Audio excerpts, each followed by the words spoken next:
Peace and love. So today's topic is going to be our imaginations and how we can use this not only for our manifestations, but also how we can begin to start using this for our alchemization processing. All right, let's get into the video. I'm unstoppable. I'm a fortune with no brakes. I'm invincible. Okay, so we're going to talk about imagination, all right? And the imagination is a powerful tool that we can use to manifest things into our reality, and we can use to help us be more engaged into alchemization of energy. When it comes to manifestation, being able to visualize the world, the reality that you inspire to live in, you inspire to be in, your greatest desires draw you towards, you need to be able to visualize those things. When I say visualize those things, I mean you should be able to close your eyes and use your imagination to picture a whole new world.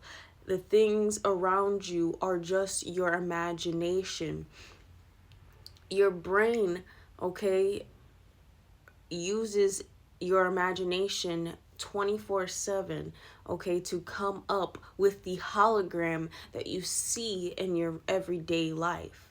So when I say your hologram, I'm talking about the picture your eyes see, which is your reality, right? That is just a imaginatory image and placed by your brain, okay? A lot of us use our imaginations without even realizing it sometimes. I mean, dreams are your imagination, okay? Even though it is a real reality in a real realm, right? The dream realm is real, okay? But you're perceiving it because your brain made a imaginatory hologram, right? Using imagery, okay? Because our eyes have to be able to make pictures, which is imagery, right? For the all at once on on a rotation, like how you would put those, you know, those devices, and it was like those frame videos, and you put it in there, and each frame was showing you something different, and you gotta twist it, but it's got like the projector. It has to be projected onto a screen. Well, our eyes and our brains are like a projector, right? Like we have that tape, that film tape in our brains, right? That's our imagination, okay? Building pictures and imagery, and then our brain is that rotation motor to allow our eyes to place that hologram on the projection of our reality, like our the screen, okay? What we see, what we project out of our eyes is the screen. So this is a blank canvas. As you can see, the world is a blank canvas, okay, that we are living in, and our imaginations are why we are able to see how we see. You feel me? So you use your imagination daily, promise you. When you daydream, okay, when you're off in another world and you're sitting there and you're just thinking about things that aren't going on in the present moment, that is you using your imagination, right? So what I'm trying to teach you guys is that you need to be more, what's the word? You need to be more, not intentful, more, I'm blanking on the word, but you just need to use it more purposefully, okay? So be able to use it on purpose and not just allow it to run free with no conscious thought behind it, okay? You have to be able to consciously use your imagination.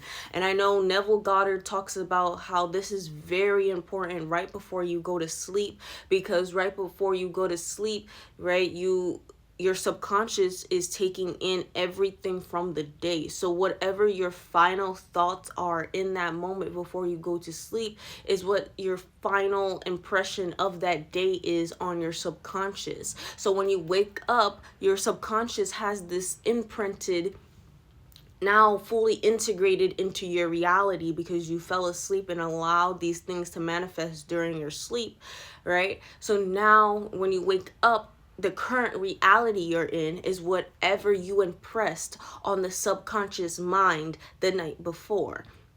Okay, so that's how Neville Goddard explains the imaginative state and being able to visualize the world and reality you know you want to be in, the ones that you're manifesting before you go to sleep, because that is the strongest way to imprint that on your subconscious mind, is to use your imagination right before you go to sleep, right?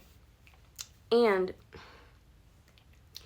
also, this is why it will help with your manifestations, is because you are visualizing the things you want to see. Okay, and that can also help with your dream state as well, because you can also go shift yourself into a dream state where you're living these manifestations, right? But that is just, a reality.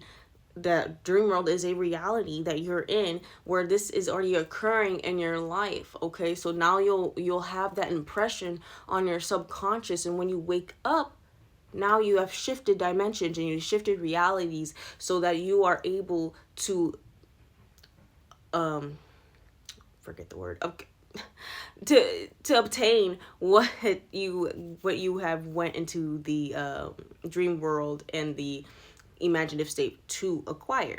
Now, when this comes to alchemization and being able to use alchemy, you have to be able to, at least, when I say at least, sit with yourself in meditation and visualize your aura filled. Visualize your energy being a pure white light energy. It could be any color that you want it to be, but allow that color of your energy to really be vibrant and be all around you, and so that you're able to imagine it no matter what. Okay, so when you're using your imagination, same when I told you guys about alchemy, and you have pulling the energy that doesn't feel, because we need to, okay, sorry, let me backtrack a little bit.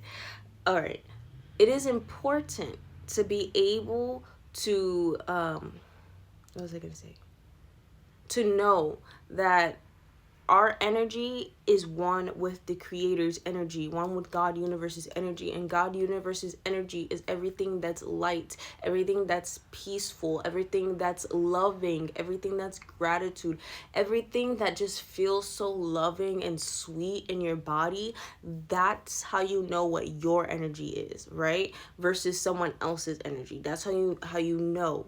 Okay, so being able to just feel that okay, so that's we're talking about imagination, but you need to also know that you have to be able to feel as well, and what your energy is. So when you are envisioning this energy, this aura that's around you, and you're imagining it, right, and you're using your imagination to create a picture of it actually there, so your brain and you and your visuals are also on the same page, right? This is why you use your imagination, because your brain is going to believe whatever you use your imagination on. Okay, your subconscious cannot tell the difference between what real and fake. Okay, so that being said, you're going to use your imagination when you're using your aura field to envision this light around you, your aura. And whenever you see your aura, you're thinking of it as a loving, kind, giving. You're thinking of it as one with the creator's energy, okay? One with the God universe's energy, because you and God universe are one, okay? So when you're envisioning that energy, you're going to be able to know the difference between a loving energy that's always with you, because God universe is always with you, versus an energy that is not one of those energies. And that's how you'll be able to start telling the difference between your energy and somebody else's energy trying to impede on your free will. Okay, so that's how we're using our imaginations. Of course, we're going to talk about imagination so much more than just this little snippet, but I hope that helps with your beginning journey with using your imagination. Okay? Remember, we speak love, justice, and peace. Y'all have a blessed day. Amen.